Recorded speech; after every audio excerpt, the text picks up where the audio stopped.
you've started thinking about selling your mobile home or RV park. Well, whether you plan on selling tomorrow or 5 years from now, I've created a list of things that I think are beneficial for an owner to start thinking about prior to selling. This is Chris Duffy with Pioneer Property Partners, and today I'm going to make a video going through 5 items that I think owners should be considering prior to actually going through with the sale of their park. And these are in no particular order. And these are beneficial things to consider whether you've never sold a park before or you've sold 100 parks before. So one of the first things you should be thinking about is, do you want to sell on or off market?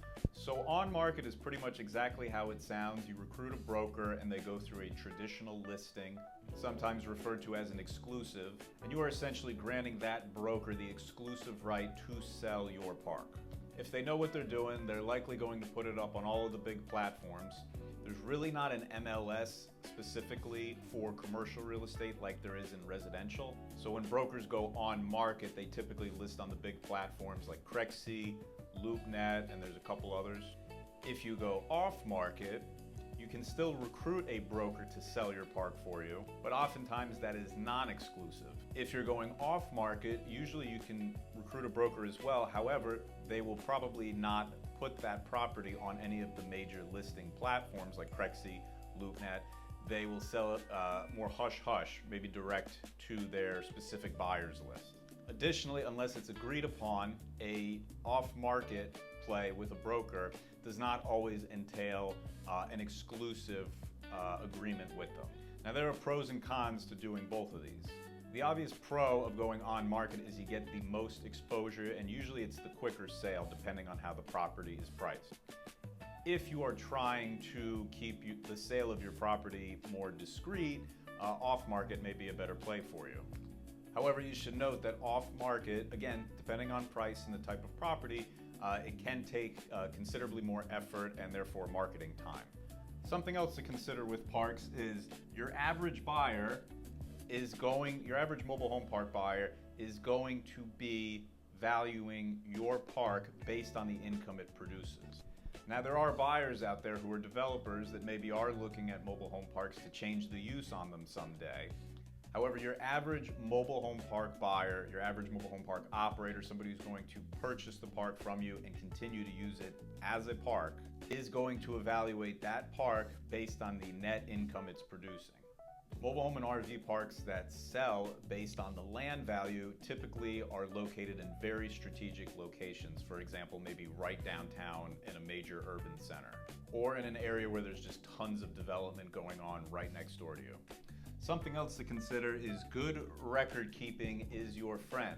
And what I mean by that is I work with a lot of sellers who don't have any records of what their property is producing, the expenses, any kind of records on utility systems or anything like that. That makes it very difficult for a buyer to evaluate a true value of your park.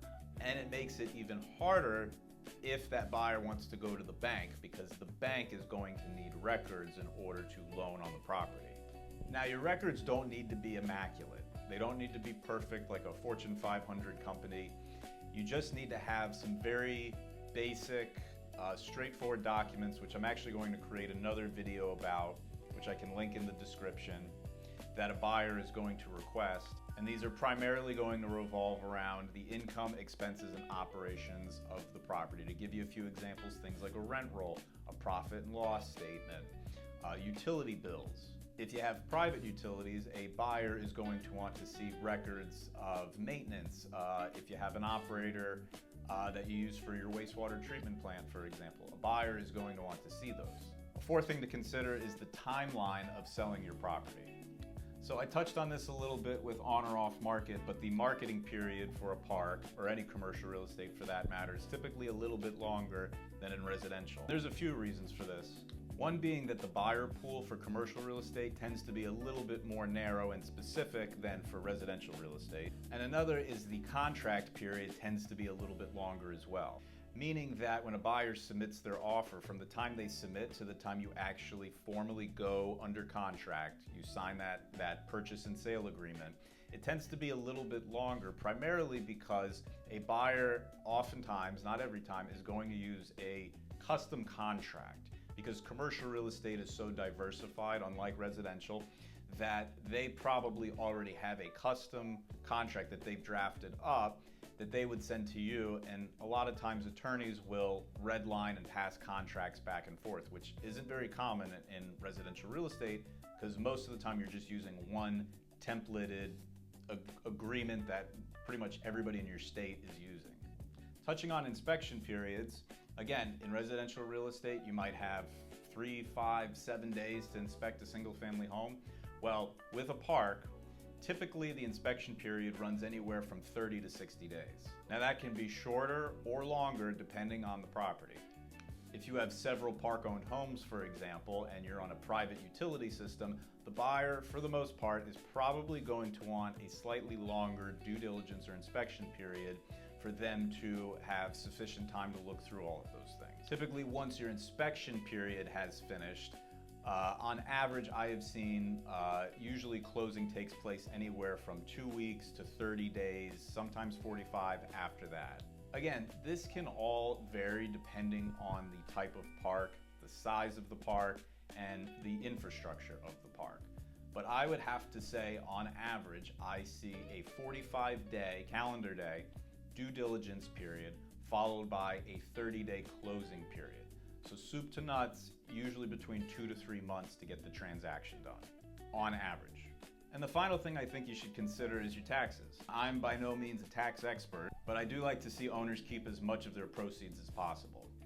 And the 3 big options that I typically see sellers utilizing after a sale in order to minimize or defer their tax burden are a 1031 exchange, they seller finance the property to the buyer, or they transfer into a REIT, Real Estate Investment Trust. Now, this doesn't entirely eliminate your taxes, but by and large it can reduce them or help you defer them. So consult your CPA on that. So now this was just quick high level. There are obviously multiple other things you have to consider when selling your park. There's familial decisions, there's personal decisions that only you yourself can answer, but these are 5 kind of high level things that I think you should be thinking about if you have started to consider selling your park. And again, it's good to be proactive. It's good to start thinking ahead of time, because if you do wind up in a situation where you do need to sell your park quickly, it's important of knowing kind of your options, how your park is going to be evaluated, and making sure that you have good records, you've spoken with your CPA. It's good to be proactive about these things so you don't find yourself in a tough spot. Like I said, I'm going to link another video down in the description that touches on due diligence a little bit further. I just didn't want to make this video too long. And in that video, I'll go a little bit deeper into the due diligence period, what buyers usually ask for, kind of how the transaction shakes out, and I'll even link some free resources in that video. So thank you so much for watching. I hope you found this helpful. Again, this is Chris Duffy with Pioneer Property Partners. I specialize in manufactured housing. I'd love to be a resource for you, and I'll see you on the next video.